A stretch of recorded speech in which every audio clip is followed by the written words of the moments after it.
Rights groups are sounding the alarm over what they're calling a rapid and deeply troubling escalation in Iran's use of the death penalty, and the headline says it all: executions surge in Iran since ceasefire.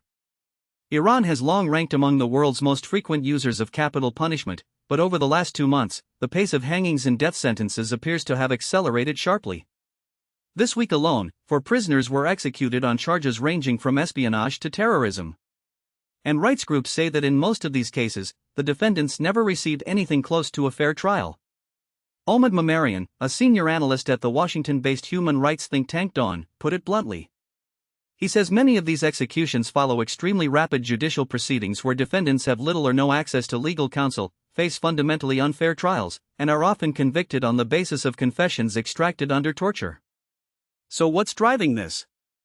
The backdrop matters here. In January, security forces crushed nationwide anti-government protests with deadly force, killing thousands. Then in late February, Israel and the United States launched attacks on Iran, battering the country's infrastructure and deepening an already severe economic crisis. A ceasefire was reached in April, and that's when the execution rate appears to have spiked. Mamarian says the Iranian government is gripped by anxiety. Officials fear that any spark could trigger another wave of unrest, and they're trying to project that they remain fully in control, willing to impose the harshest punishments on anyone seen as challenging the state. The names behind the numbers tell the real story. Mohammad Abbasi, arrested alongside his daughter for allegedly killing a police officer during January's protests, was executed this week. State television aired what rights groups say were forced confessions. Iran Human Rights Director Mahmoud Amirimoghaddam noted that Abbasi was the 15th detainee from the January protests to be executed since mid-March.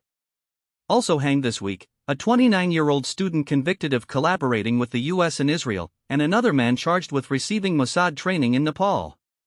Amirimoghaddam is urging the international community to push back and to make stopping these executions part of any future negotiations between Washington and Tehran. His warning is stark: unless the political cost rises for the Islamic Republic, daily executions will continue in the weeks and months ahead. That's where things stand, a government wielding the death penalty not just as punishment, but as a tool of fear, and rights groups calling on the world to make that cost impossible to ignore.